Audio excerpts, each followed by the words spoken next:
Hello friends, एक बार फिर से आपका स्वागत करती हूँ आपके अपने यूट्यूब चैनल रामनीत क्लासेस में।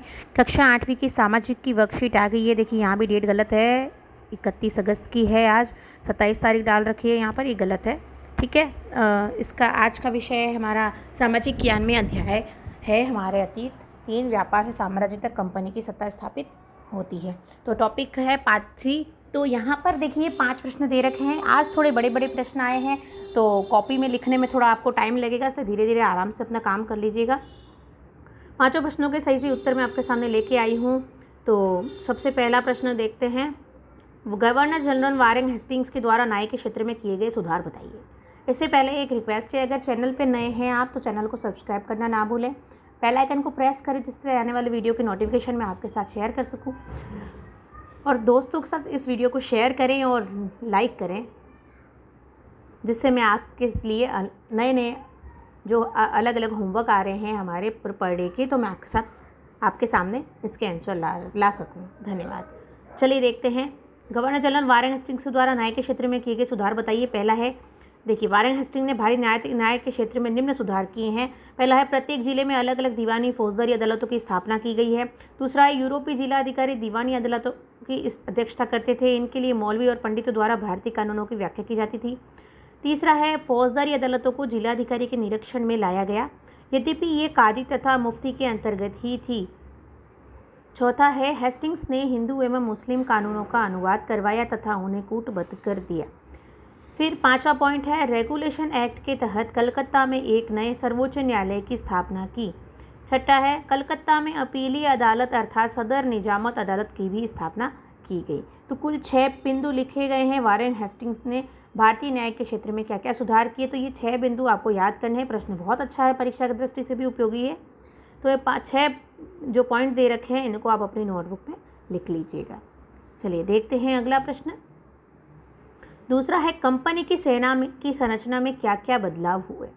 तो ये भी बड़ा प्रश्न है। मैंने आपको पूरा उत्तर बताया है, आप चाहे तो शॉर्ट करके भी लिख सकते हैं, लेकिन याद करना पड़ेगा पूरा, क्योंकि परीक्षा में तो शॉर्ट नहीं चलेगा। ठीक है। तो उत्तर है, कंपनी की सेना की संरचना में निम्न बदलाव आए। पहला है, ये भी पॉइंट से है तो पॉइंट से समझिएगा। पहला पॉइंट है, इसमें कंपनी ने सेना के लिए भर्ती शुरू कर उन्हें पेशेवर सैनिक प्रशिक्षण दिया। फिर युद्ध की तकनीक बदलने के कारण सेना में घुड़सवार टुकड़ियों की आवश्यकता कम होती गई तथा पैदल टुकड़ियों की महत्वपूर्ण होती गई।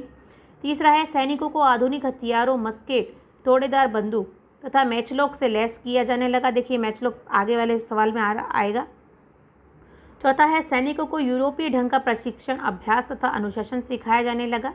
पांचवा है, कंपनी पेशेवर सिपाहियों की सेना खड़ी करती जा रही थी, लेकिन इस चक्कर में कई बार जाति और समुदाय की भावना को नजरअंदाज कर जाते थे। तो ये है इस प्रश्न का उत्तर, प्रश्न संख्या 2 का। चलिए देखते हैं प्रश्न संख्या 3 को। तीसरा प्रश्न है, कंपनी का शासन भारतीय राजाओं के शासन से किस तरह अलग था। तो ये भी कुछ पॉइंट्स बताएंगे इसमें, कंपनी का शासन भारतीय राजाओं के शासन से किस तरह अलग था। देखिए, कंपनी का शासन भारतीय राजाओं के शासन से बहुत भिन्न था। यद्यपि भारतीय राजाओं ने भी अपने राज्य को प्रशासनिक तथा राजस्व की विभिन्न इकाइयों में विभाजित कर रखा था, किंतु ये इकाइयां ब्रिटिश प्रशासनिक एवं राजस्व इकाइयों की तरह प्रभावी नहीं थी।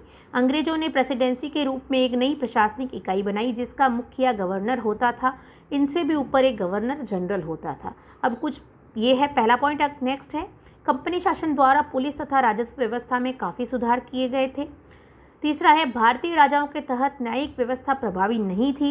एक ही अदालत द्वारा दीवानी और फौजदारी दोनों तरह के मुकदमे सुने जाते थे। कंपनी ने एक आधुनिक एवं विकसित न्यायिक व्यवस्था की स्थापना की। 1773 के रेगुलेटिंग एक्ट के तहत एक नए सर्वोच्च न्यायालय की स्थापना की गई। प्रत्येक जिले में अलग अलग दीवानी और फौजदारी अदालतों की स्थापना की गई। अगला पॉइंट है, पहले ब्राह्मण पंडित धर्मशास्त्र की अलग अलग शाखाओं के हिसाब से स्थानीय कानूनों की अलग अलग व्याख्या कर देते थे। कानूनों में समरूपता लाने के लिए अंग्रेजों ने 1775 में 11 पंडितों से भारतीय कानूनों का एक संकलन कराया। इसी प्रकार मुस्लिम कानूनों को भी एक संहिता तैयार कराई गई। इससे कानूनों की व्याख्या में भिन्नता समाप्त हुई। पांचवा है, कंपनी के शासन में प्रशासनिक एकरूपता थी। ठीक है, तो ये था इस प्रश्न का उत्तर। चलिए देखते हैं अगले प्रश्न की ओर। अगला प्रश्न है प्रश्न संख्या 4। दक्षिण अफ्रीका में दास प्रथा का अंत कब हुआ। तो कब हुआ इसका एक सन ही लिखना है, इसका तो बहुत छोटा सा उत्तर है। तो 1834 इसका उत्तर हो जाएगा। दक्षिण अफ्रीका में दास प्रथा का अंत 34 में हुआ। फिर है 5वां प्रश्न, परिभाषित करना था मैचलॉक और धर्मशास्त्र को। तो बता देती हूँ मैचलॉक क्या है। शुरुआती दौर की बंदूकें जिसमें बारूद को माचिस की चिंगारी दी जाती थी उसे मैचलॉक कहते थे। तो देखिए उस प्रश्न में भी आया था, पिछले प्रश्न में, मैचलॉक का। शुरुआती दौर की बंदूक जिसमें बारूद को माचिस से चिंगारी दी जाती थी उसे मैचलॉक कहते हैं।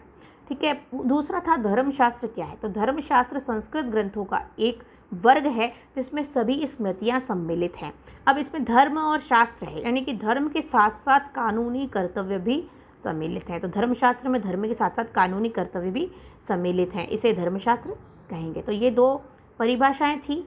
फिर ये चौथा प्रश्न बहुत ही छोटा था, और ये जो प्रश्न दे रखे हैं तीसरा, दूसरा और पहला, इनको आप आराम से धीरे धीरे कर सकते हैं अपनी नोटबुक में इसके उत्तर, और याद ज़रूर कीजिएगा। ये नहीं कि हमने सिर्फ नोटबुक पे काम कर लिया और हम याद ना करें, क्योंकि नोटबुक में करवाने का, ये होमवर्क देने का मतलब यही है कि आपकी तैयारी अच्छी हो सके, आपकी पढ़ाई हो सके, क्योंकि स्कूलें खुल नहीं रही। ठीक है। 9वीं से 12वीं की स्कूलें कल खुल जाएंगी, तो उनका होमवर्क शायद ना आए, क्योंकि स्कूलें खुलेंगी तो स्कूल में करवाया जाएगा। लेकिन 6ठी से 8वीं का होमवर्क, वर्कशीट और क्विज़ यहाँ पर मैं अपलोड करती रहूँगी। जैसे ही आएंगी मैं अपलोड कर दूँगी। तो चैनल पे बने रहिएगा, चैनल को सब्सक्राइब ज़रूर कर लीजिएगा और दोस्तों के साथ शेयर कीजिएगा। और तब तक आप अपने नोटबुक में इस होमवर्क को पूरा कीजिए। मिलते हैं अगले वर्कशीट के साथ। धन्यवाद।